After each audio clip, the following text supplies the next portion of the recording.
let's go ထပ်ဖောင်းမယ်ကျွန်တော်ပထမတော့ပြောပြမယ်နော်ဒီ event မှာကျွန်တော်တသိန်းကျော်တုံးထားရယ်နောက်ပြီးလို့ရှိရင်အခုဒီလာနေတဲ့ record မှာ diamond 3000ဘန်းနေရှိပြီဒါနဲ့ဆိုရင်တကယ်လုံးဝ3000ဘန်းနေရှိပြီပေါ့နော်မြန်မာငွေနဲ့တွက်မယ်ဆိုရင်3သိန်းကုန်ပြီလုံးဝ3သိန်းကုန်ပါပြီနောက်ပြီးတော့6စကင်ဆိုရင်လည်းအော်စကင်ဖြစ်တော့မှာလုံးဝတော်တော်ကြီးကိုကုန်ထားတယ်ဒီ2ရက်လေးအတွင်းမှာပဲပေါ့နော်အဲ့တော့အခု diamond 840ရှိရထပ်ဖောင်းမယ်လောဆယ် record တွေအရင်ကြည့်မယ် record ဆိုရင်ကျွန်တော်မှာအဆက်လုံးက50ကျော်ကြီးများတော့ဘာလုံးမှာတော့လားအေးရပြောချင်တာဒါနဲ့ကျွန်တော်မဖောက်ပြခင်ကျွန်တော်ရဲ့ကောက်ကလေးကိုလည်း subscribe ရေးလုပ်ပေးပါဦးပြောချင်ပါတယ်ဘာလို့ဆိုရင်ကျွန်တော် giveaway တွေပေးရတာဗလားလို့သိအောင်လို့ပါကျွန်တော်ရဲ့ TikTok ကောက်မှာတော့ giveaway တွေပေးတာရှိပါတယ်အခု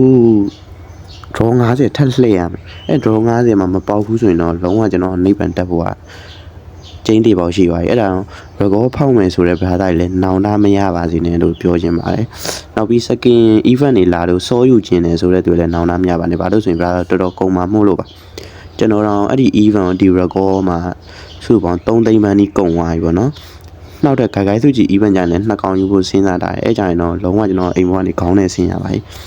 အခုတော့ထပ်ဖောက်လိုက်ပေါ့နော် eBay record ပေါအောင်လို့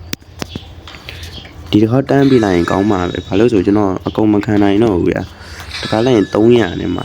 ရောရတယ်မှာ200ပြည့်ကနေကြီးလဲမပေးပြန်ဒီတစ်ခါတော့ပေးလိုက်တော့နော်ဒီတစ်ခါလည်းမပေးသေးဘူးပြည့်ပြီအဲ့တော့မှပေါက်မှာချီးဖြစ်ပြီအကုန်စိတ်ညစ်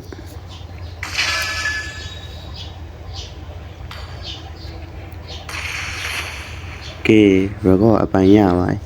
ကုန်